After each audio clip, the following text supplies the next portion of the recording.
final week of Chapter 4 is upon us, and it seems like DICE may have saved the most compelling weapon till last. This time around we get our hands on the world's first burst fire assault rifle, the BREDA M1935 PG. It was developed by the Italian firearms company BREDA, who made two versions of the rifle.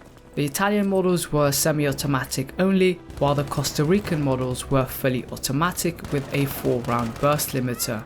Luckily enough, in game we get the best of both worlds, and I will look into which fire mode performs the best, but first let's cover the basic stats and specializations. The BREDA has a 20-round detachable magazine and fires 423 rounds per minute in 4-round bursts. Only the latter can be upgraded through the specialization tree, but there are some really interesting options to choose from. The new light bolt perk is one of them, and it basically decreases the time between each single shot within a burst. So the 4 rounds will fire faster, but the time between each burst will stay the same. The benefit of having this perk is that it allows you to compete with faster firing weapons in 1v1 situations. On the other side, the trigger drop perk decreases the amount of time between each burst, increasing the overall rate of fire up to 540. The benefit of having this perk over the other is that it allows you to take out multiple opponents a lot quicker rather than just one quickly. The path I decided to take is quick aim, ported barrel, trigger drop and custom stock, as I tend to move around when firing. Again, this is all personal preference, and your playstyle will most likely determine how you set up. For example, if you're using iron sights and stay still while shooting, then you're way better off with enhanced grips and barrel bedding. Moving on to the stats, the BREDA inflicts a maximum damage of 30, 25 from 50 meters and a minimum of 22 from 70 meters onwards. That makes it the hardest hitting automatic assault rifle and allows you to take out any opponent within 50 meters with a single burst. And once you're beyond 50 meters, you'll need to land 5 shots, which equates to 2 bursts, and that's the maximum amount required. So then, how does it compare to other assault rifles? In the perfect setting, 1v1 and all shots land on the same body part, the 540 RPM BREDA only just edges over the rebar rolls, even though they share the same rate of fire, as it requires one less bullet to kill past 10 meters. So you will have a clear range advantage because of its higher damage model. However, that's only if you can manage to land all 4 bullets in a burst.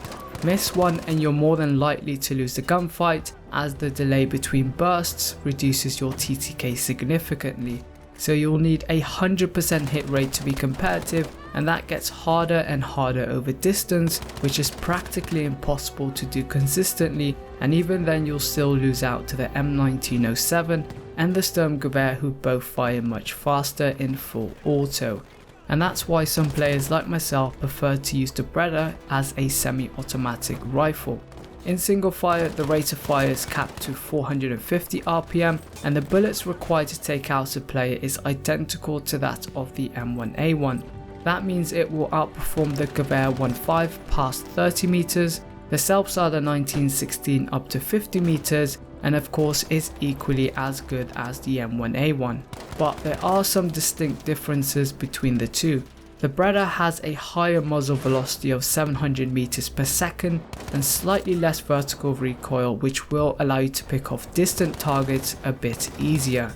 However, all of that comes at the cost of a slower reload speed and possibly 11 rounds less depending on how you set up your M1A1. Basically, if you set up your M1A1 without extended mags, then the single fire BREDA is a better option to have, but if you do go with extended mags, then you'll need to consider whether having 11 rounds more with a faster reload speed trumps recoil and bullet velocity. Also, depending on your platform, you may or may not find single fire as effective, as it's nearly impossible to sustain 450 RPM with a controller, but not so much with a mouse and keyboard. That's not to say you can't make it work, and I thought I'd share some tips on how to use the BREDA in the most effective way possible. The first thing you need to know is that it's one of the only weapons in the game to have uneven recoil values. That means the recoil going to the right is twice as much as the recoil going to the left, and that results in your shots always curving to the right no matter what. So keep that in mind when shooting at moving targets, as you would need to counteract the recoil more for a player running to the left than right. Furthermore, you should proactively aim for the larger surface area such as the torso to increase your chances of landing all 4 bullets. Yes, there is a 2x headshot multiplier, but I would only recommend aiming for the head in close quarters when you're certain you can land a double headshot. Of course, when in single fire, you should always try aiming for the head as much as possible. Overall, I think it's clear to see that the Beretta is a unique addition to the assault class and offers a completely different playstyle to the ones we already have. We've been asking for this for a while now and DICE have delivered, but they may have played it a bit too safe when it comes to the stats. You practically get outgunned by anything that fires in close quarters, and where it's meant to shine, which is medium range, a 4-round burst is far from optimal for such a role. I found on average that I needed to burst twice or more to get a kill, and that leaves me with a really slow TTK. Combine that with a 20-round magazine and a slow reload speed, it becomes extremely punishing, or in other words, turns the Beretta into a skill cannon. So far, I've unlocked the Beretta on both platforms now and tested out both fire modes extensively, and in its current state, I would not pick it over any other assault rifle, simply because you're much better off using a dedicated assault or semi-automatic rifle, as they are much more effective and easier to use. If I was DICE, I would increase the rate of fire nearer to that of the real life version, which was about 600 RPM, or implement the trigger drop perk as standard and allow us to stack it with the light bolt perk to make it a bit more competitive. Of course, DICE will make their decisions based on data alone, and I just hope we get some sort of buff in the near future to prevent such a unique weapon from being underutilized. But do let me know what you guys think of the new assault weapon in the comments down below. And as always, leave a rating and I'll see you later.